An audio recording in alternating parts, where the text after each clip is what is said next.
ओम नमः शिवाय। ओम श्री गुरु माताय नमः। ओम श्री गणेशाय नमः। आज आप लोगों को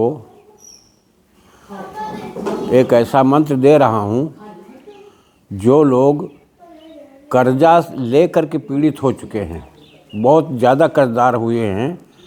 आज का मंत्र विशेषकर उन सभी भाई बहनों, सभी गृहस्थ प्राणियों के लिए है। कई बार कुछ लोगों ने हमको कमेंट किया, फ़ोन पर डायरेक्ट बात की कि ऐसा उपाय बताइए कि जिससे हम कर्जे से मुक्ति मिल जाए। तो आज आप लोगों के लिए विशेषकर मैं एक ऋण हरता भैरव गणेश मंत्र दे रहा हूँ, और आप लोगों को मैं चुन करके वही चीज़ें दे रहा हूँ जो मेरी आजमाई हुई हैं। मैं भी तुम्हारी तरह से गृहस्थ प्राणी हूँ। ऊंच नीच, अच्छा बुरा समय सबके ऊपर आता है। आप घबराइए नहीं, भैरव जी की मदद दें। देखो, लक्ष्मी के प्रयोग का विधान अलग होता है, लेकिन जो तत्कालिक, ये कलयुग है, तत्काल चाहिए। जो मेहनत करो उसका रिटर्न चाहिए, उसका प्रतिफल तत्काल चाहिए। इसलिए आज आप लोगों के कल्याण के लिए, दुनिया की जहमत से फुर्सत पाने के लिए, ऋण से मुक्ति पाने के लिए ये उपाय दे रहा हूँ। हाँ, इसके नियम कुछ अलग हैं। पहले मैं इसका विधान बता दे रहा हूँ। आप लोग तीर्थाटन जाते हो, अच्छे अच्छे तीर्थों पर जाते हो, ऐसे तीर्थ पर जाओ, ऐसी नदी किनारे जाओ जहाँ जिसमें पत्थर गोल गोल लुढ़कते हुए हों। आप स्नान करो, स्नान करके ध्यान रखो वहाँ जो काले रंग का पत्थर मिल जाए, ब्लैक, और ब्लैक ना हो तो उसमें धारियाँ ब्लैक पड़ी हों, आप ऐसे पत्थर को उठा करके लाइए। पत्थर को लाने के बाद में घर में आ करके उसको सबसे पहले एक उपाय करना पड़ता है।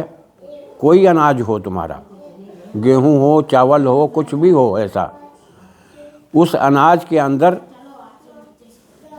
उसको ढक दो। इतना अनाज होना चाहिए कि शिवलिंग वो ढक जाए, वो पत्थर जो है ढक जाए। न ज़्यादा बड़ा लाओ, छोटा लाओ।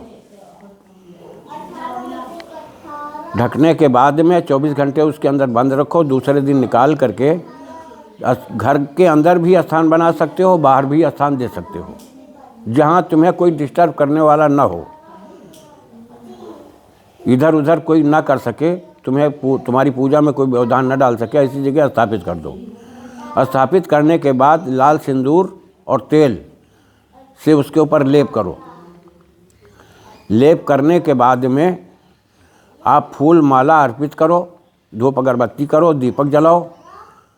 दीपक जलाने के बाद में देखिए, इसमें भोग में जो भोग लगाया जाता है भैरव जी को, आप अगर जलेबी, हलवा और उड़द के मंगोड़े, जिसको उड़द के बड़े कहते हो, ये दही में भिगोए नहीं जाते हैं, दही में भिगो करके भी आप अर्पित कर सकते हो, लेकिन सूखे अर्पित करोगे ज़्यादा अच्छा रहेगा। ये भोग आपका हो गया।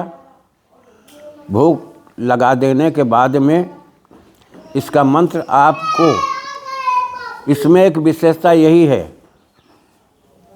कि ये जाप इसका ज़्यादा होता है। मंत्र छोटा है लेकिन जाप ज़्यादा होता है। 52 माला का आपको जाप नित्य प्रति करना पड़ेगा। अगर आप ऋण से मुक्ति पाना चाहते हो तो जब इतना समय इधर उधर बर्बाद कर रहे हो, नाजायज़ व्यतीत हो रहा है, तो आप उसका सदुपयोग कर ले जाओ। आप देखोगे कि 52 माला का जाप करने में आपको 1 हफ्ते के अंदर, 1 सप्ताह के अंदर, जैसे नियम तो यह है कि 11 दिन के बाद आपको प्रभाव दिखाई पड़ेगा। परेशान होने की ज़रूरत नहीं है। आपके रास्ते खुलने शुरू हो जाएंगे। आपसे ऐसे लोगों से मुलाकात होनी शुरू हो जाएगी कि जो आप देखो, मंत्र कोई नहीं देगा, नोट की बरसात नहीं करवाएगा। देवता तुम्हें नोटों की बरसात नहीं करवा के देगा। तुम्हें अपने रास्ते अपनाने पड़ेंगे। तुम्हें चुनाव करना पड़ेगा कि कौन सा हमारे लिए व्यक्ति अच्छा है, कौन सा बुरा है, कौन तुम्हारे हित की बात कर रहा है, कौन अहित की बात कर रहा है। ये चुनाव तुम्हें करना पड़ेगा। तुम्हारी मेहनत तुम्हारे कर्म के द्वारा ही इतना देवता दिला देता है कि जिसकी आप उम्मीद नहीं करते हो। और अब मैं तुम्हें मंत्र बता रहा हूँ। ओम भ्रांग भैरो महाभैरो ऋण मुक्तेश्वराय नमः।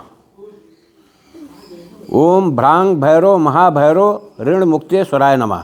बस मंत्र इतना है। ये 52 माला का जाप करना पड़ेगा और 52 दिन करना पड़ेगा। देखिए 52 दिन के अंदर आप कर्ज से मुक्ति पा जाओगे। मैं इसी के साथ अपनी वाणी को विराम दे रहा हूँ। जय राष्ट्र, जय भारत, वंदे मातरम।